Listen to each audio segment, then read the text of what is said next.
Hello dear students, how are you are welcome back in NPS online session.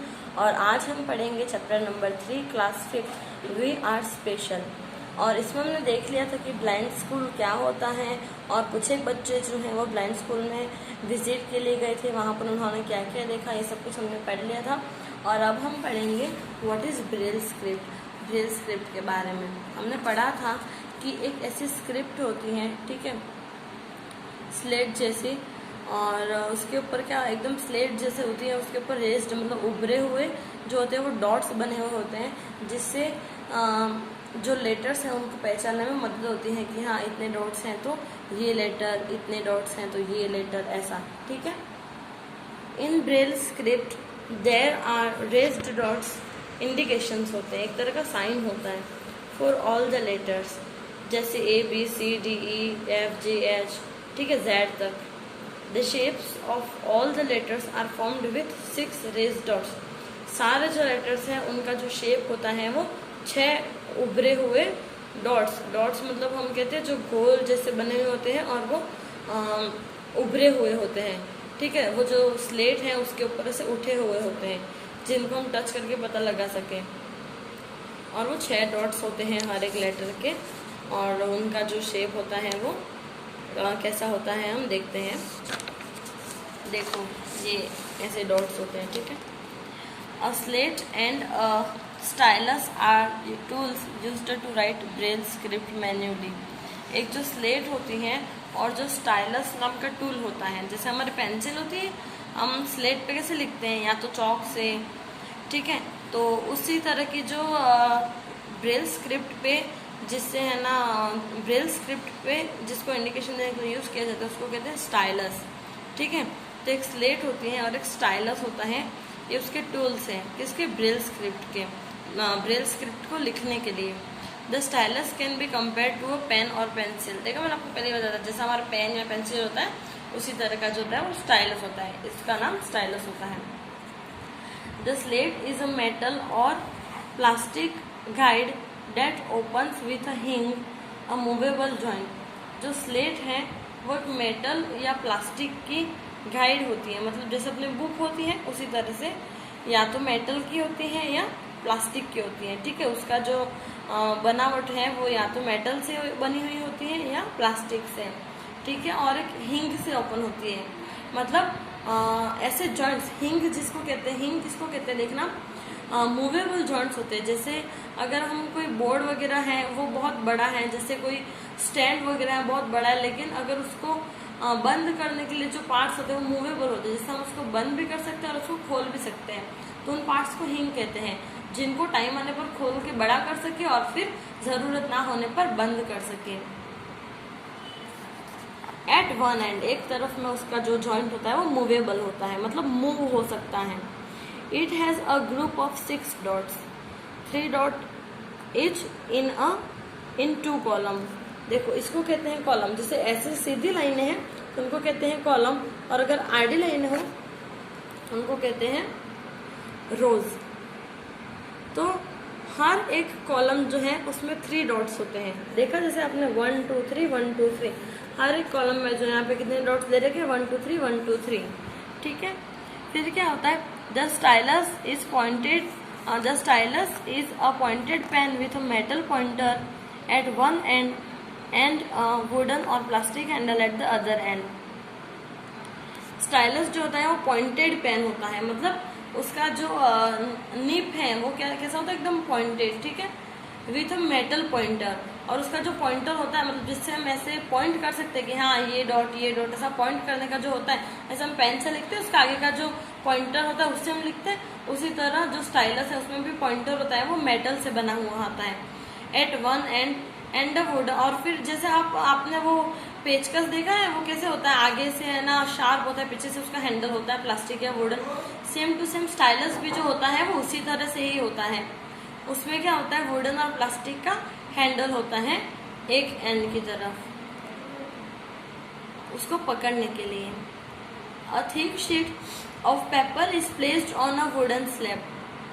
फिर क्या होता है, एक थिक शीट मतलब मोटी जो शीट होती है पेपर की, ठीक है, उसको एक वुडन वो जो वुडन स्लैब होता है कोई भी एक मतलब वुडन स्लैब जैसे हम जिस पे पढ़ाई करते हैं, ठीक है, वैसा उस पे रखते हैं। The slate is kept on the paper, और वो जो स्लेट है उसको जो है वो हम पेपर पे रखते हैं। The stylus is used to make holes in the paper, और फिर क्या करते हैं, उस स्टाइलस के अंदर जो है वो हम डॉट्स बनाते हैं। समझे आप? जैसे यहाँ पे एक पेपर है, इसके ऊपर हमने जो क्या किया, वो स्लेट जो है वो रखी, ठीक है, और फिर जो स्टाइलस है उससे हम उसमें छेद करेंगे पेपर में। अब जैसे ऐसा छेद हुआ तो समझेंगे ए बना। After this the paper is turned over and the holes made can be felt as raised dots on the other side. और फिर क्या, तो जैसे ऐसे रखा, ठीक है, उल्टा रखा था पहले हमने, पेपर के ऊपर स्लेट रखी थी, फिर उसको हम सीधा करते हैं, उसमें जो छेद बन जाता है वो बाहर की तरफ से एकदम उभर जाता है। अगर आप पेपर को पीछे से छेद करोगे तो आगे की तरफ पेपर बाहर निकल जाता है, तो उसको हम छू के महसूस कर सकते हैं, ठीक है। तो फिर उसको छू के समझ में आता है कि इस पे क्या लिखा हुआ है, मतलब इस पे किस तरीके का साइन बना हुआ है। By touching this whatever is written on that paper can be read, और फिर उसको टच करके पेपर पे जो कुछ भी लिखा हुआ हो उसको पढ़ सकते हैं। जैसे एग्जाम्पल देखते हैं, आपको ऐसे नहीं समझ में आया तो एग्जाम्पल से देखो। If you want to write letter A then a hole is made with a stylus on the first dot. हाँ, जैसे अगर आपको ए लिखना है तो जो स्टाइलस है उसमें फर्स्ट जो डॉट है उस पे छेद किया जाता है, और फिर आगे की तरफ उसको हम छू सकेंगे तो वो सामने वाला जो है वो समझ जाएगा छू के ये ए लिखा हुआ है। If you want to write letter C then 2 holes are made with a stylus on the first 2 dots. और अगर हमको बी लिखना है तो सी लिखना है तो यहाँ पे देखो, यहाँ पे उनको पहले बताया जाता है, ये सिखाया जाता है कि अगर आपको एन लिखना है तो ऐसे डॉट होंगे 1 2 3 4। अगर आपको एक्स लिखना है तो यहाँ 2 ऊपर डॉट बनेंगे, 2 नीचे डॉट बनेंगे। अगर आपको जेड लिखना है तो 1 डॉट ऊपर बनेगा, 1 बीच में बनेगा, 2 नीचे बनेंगे। ऐसा उनको सिखाया जाता है। फिर जो है वो अगर उस पर आपको भी अगर ये याद हो जाए कि हाँ यहाँ पे ऐसे शेप बना तो वो जे है, तो आपको भी पता पड़ जाएगा। तो उसमें क्या होता है, ऐसे सी लिखना जैसे हमको, तो ऐसे 2 डॉट्स किए हमने तो फिर पता पड़ जाएगा उसको टच करने के बाद, छेद हो जाएगा उस पेपर में तो हाँ ये सी है। Then 2 holes are made with a stylus on the first 2 dots. Let us know the Braille script alphabet and read the corresponding English alphabet for each letter. अब क्या हमने यहाँ पे लिखा हुआ है, हम इसको जानते हैं और इसको पढ़ते हैं कि हर एक लेटर को लिखने के लिए किस तरह के डॉट्स बनाए जाते हैं। और जो रेस्ड डॉट्स होते हैं उसमें रेड कलर वाले होते हैं, जैसे यहाँ पे लिखा हुआ देखो Braille script chart. Here red dots indicates raised dots in the Braille script. Braille script पे जैसे हमको आप कंफ्यूज मत होना कि ब्लैक भी है रेड भी है। ये रेड जो है वो पूरी ब्लैक होती है, लेकिन हमको समझाने के लिए बताया कि ये लिखना है तो उसको स्लेट को पेपर के ऊपर रख के फिर स्टाइलस से ऐसे छेद करना पड़ेगा, जिससे हमको पता पड़ जाएगा कि अगर एक डॉट है ऐसा उभरा हुआ तो वो ए है। समझ में आ गया ना आपको? ठीक है, अब हम आगे देखते हैं इन्वेंशन ऑफ ब्रेल स्क्रिप्ट। आपको एक बार इसको अच्छे से पढ़ना पड़ेगा। ये देखो ये एक्टिविटी दे रखी है, आपको इसको टेक्स्ट बुक में करना है। Now right your name in braille script. जैसे मेरा नाम रवीना है तो यहाँ पे मैं देखूंगी आर को कैसे लिखते हैं। तो यहाँ पे देखो आर दिया हुआ है तो मैं क्या करूंगी, पेंसिल लूंगी और उसमें 1 2 3 4 यहाँ पे भरूंगी। यहाँ इसको राउंड करूंगी, इसको राउंड करूंगी, इसको करूंगी, इसको करूंगी। फिर आर ए लिखना है तो यहाँ, ठीक है। फिर अगर मुझे वी लिखना है तो 1 2 3 और यहाँ ऐसे ऐसे आपको भी आपका नाम इसमें लिखना है। जो डॉट्स है उनको फिल करना है।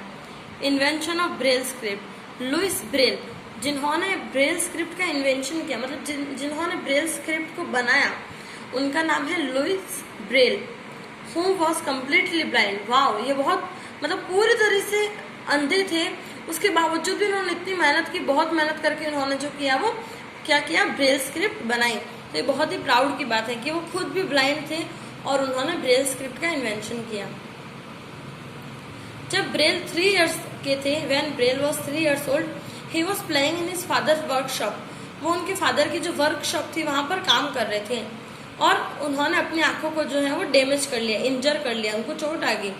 दो he was given the best medical care, उनको बहुत ही अच्छी मेडिकल केयर मिली, उसके बाद भी it was not enough and as soon as infection developed that made him completely blind. उनको क्या, वो उनके फादर की वर्कशॉप होगी, कोई काम ठीक है। वर्कशॉप क्या होती है, जहाँ पे क्या कोई किसी तरह का मैकेनिज्म का काम चलता है, ठीक है, जहाँ पे कोई कुछ ठीक करने का काम चलता है, कोई भी चीज जैसे जो इलेक्ट्रॉनिक हो, तो उन्होंने किसी चीज को छुआ होगा और कुछ लग गया उनको, तो इन्फेक्शन हो गया पूरी आंखों में। बहुत सारे मेडिकल करवाने के बावजूद भी उनका जो इन्फेक्शन था वो आंखों में फैल गया और वो पूरी तरह से अंधे हो गए, और वो भी इस समय जिस समय वो 3 साल के थे। Louis Braille was a brilliant student, वो एक बहुत ही ब्रिलियंट स्टूडेंट थे, हर काम में आगे। But it was very difficult to teach him from books, लेकिन उनको बुक से पढ़ना बहुत ही डिफिकल्ट है। अगर हम नहीं देख पाते हैं तो हम समझेंगे कैसे कि ये क्या है, और वो भी वो बहुत छोटे हैं, उनको समझ भी नहीं था। अगर कोई बड़ा इंसान है और वो अंधा हो जाता है, एक बार वो समझ भी सकता है कि हाँ ये चीज़ क्या है, वो चीज़ क्या है, लेकिन छोटा बच्चा जो होता है वो नहीं समझ पाता। From books not meant for the blind and hands it took a lot of time, और फिर उनको ये सारी चीज़ें समझाने में और पढ़ाने में भी बहुत ज़्यादा समय लग जाता था। He was taught using a special technique in school for the blind, और उनके स्कूल में जो ब्लाइंड बच्चे थे उनको सिखाने के लिए एक अलग तरह से विशिष्ट तरह की टेक्निक जो थी वो उस टेक्निक से पढ़ाया जाता था। One day Braille's teacher Charles Barbier, एक दिन ब्रेल के जो टीचर थे चार्ल्स बार्बर, और वो कौन थे, आर्मी में कैप्टन थे, a captain in the army, visited his school. तो उन्होंने क्या किया, उनके स्कूल को देखना चाहा, उनके स्कूल में आए। He showed a script based on 12 raised dots, और उन्होंने क्या किया, जो ब्रेल के टीचर, मतलब ये उनको पढ़ाते नहीं थे, लेकिन टीचर वही नहीं होता जो हमको स्कूल में पढ़ाए। हर एक इंसान वो टीचर होता है जिससे हम कुछ सीखें, तो ब्रेल ने इनसे कुछ सीखा था, इसलिए हमको यहाँ पे दे रखा है कि टीचर। आप कंफ्यूज मत होना कि वो उनके टीचर थे और वो आर्मी में भी थे, ऐसा नहीं था। वो उनके मतलब एक आर्मी में कैप्टन थे, वो जो भी थे वो, ठीक है।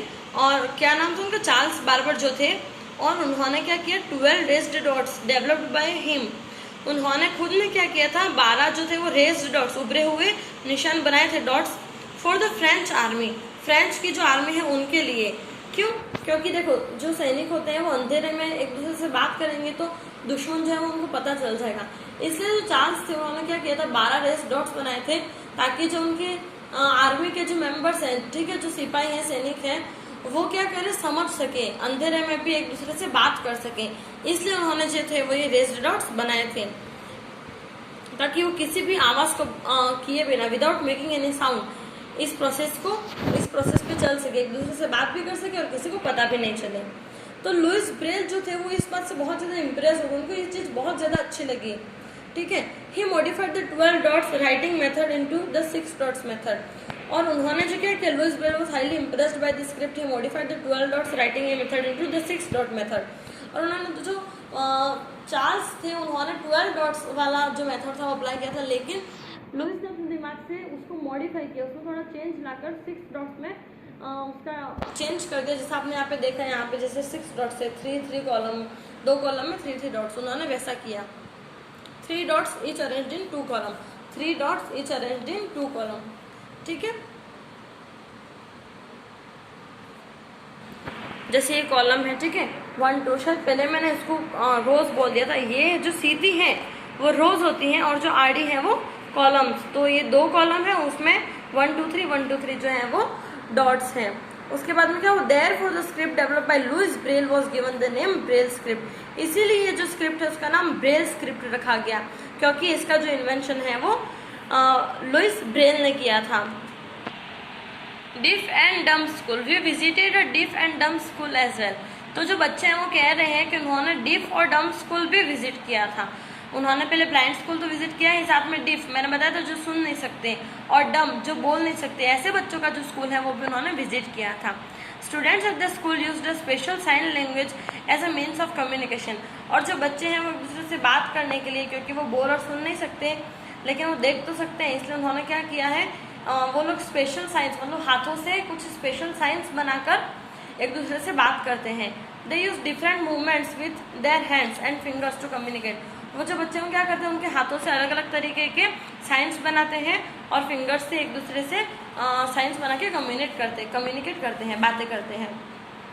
People who can not speak and here use a special type of sine language called symbolic language और साइन लैंग्वेज, तो जो लोग बोल और सुन नहीं सकते वो एक तरह की लैंग्वेज, हम जैसे लैंग्वेज हमारी हिंदी इंग्लिश ठीक है, ये सारी लैंग्वेज होती है, उनकी सिंबॉलिक या साइन लैंग्वेज होती है जिसमें वो बोल और सुन नहीं सकते, इसलिए वो क्या करते हैं, इशारे करके एक्शन करके साइन बना के एक दूसरे से बातें करते हैं, और उस लैंग्वेज को हम कहते हैं सिंबॉलिक लैंग्वेज और sign language. The chart of symbolic language is given below. जो सिंबॉलिक लैंग्वेज का साइन है वो यहाँ पर दे रखा है आपको, ये देखो, इसको कहते हैं सिंबॉलिक लैंग्वेज। आपने देखा भी होगा बहुत सारे लोगों को। With the help of this pictures try to make your classmates understand the word class without speaking. आपको एक एक्टिविटी करनी है, लेकिन ये अभी हम क्लास में नहीं है तो हम नहीं कर सकते, लेकिन आप घर वालों के साथ में ज़रूर कर सकते हो। घर वालों को बताओ क्लास बोल के, मतलब क्लास का साइन बना के, जैसे सी बोलना है तो सी, एल, ठीक है, ए, फिर है एस, और फिर से एस। तो आप ये उनको बताओ ऐसा करके कि आप क्या कहना चाह रहे हो, वो समझेंगे। You can ask more words like this, और आप इसी तरह से दूसरे वर्ड्स एक दूसरे को पूछ सकते हो। ठीक है, तो आज के लिए इतना ही। और ये थर्ड चैप्टर हमारा अभी हमने स्टार्ट किया है, लेकिन अब जो है वो मैंने सेकेंड चैप्टर के जो क्वेश्चन आंसर हैं उसके नोट्स जो है वो मैंने नोट सेक्शन में डाल दिए हैं, तो आप लोग जाएं और उनको पढ़ें और उनको अपनी नोटबुक में लिखें। ठीक है, और इससे क्या होगा कि आपका जो सेकंड चैप्टर है वो एक बार फिर से रिवाइज हो जाएगा। और बहुत सारे बच्चों ने फर्स्ट जो चैप्टर है उसके क्वेश्चन आंसर बहुत अच्छे से किए हैं, वेरी गुड, मैंने देखे भी हैं। लेकिन बहुत सारे बच्चों का जो असाइनमेंट है मुझ पर अब तक नहीं आया है, सो प्लीज़ जल्दी से जल्दी सबमिट करवाओ, नहीं तो फिर मुझे फ़ोन करके आपके पेरेंट्स को बोलना होगा कि आप लोग जो है असाइनमेंट सबमिट नहीं करवा रहे हो। So please submit with the assignments as soon as possible and I will check them. और जिन बच्चों ने करके सबमिट कर दिया है सबका काम बहुत ही अच्छा है, वेरी गुड, वेल डन, और आपको आगे भी ऐसे ही काम करना है। ठीक है, तो आपका जो नोट्स है वो आपका असाइनमेंट या फिर हाँ, असाइनमेंट सेक्शन में आपके जो क्वेश्चन है वो मैंने आपको डाले हैं, और नोट सेक्शन में जो आपके नोट्स है वो मैंने आपको डाले हैं। So please go and check them, और आई होप कि आप ये जो चैप्टर है उसको भी पढ़ेंगे और ये सारी एक्टिविटीज़ जो है वो कंप्लीट करेंगे। तब तक के लिए stay happy and stay at home and stay safe. Thank you.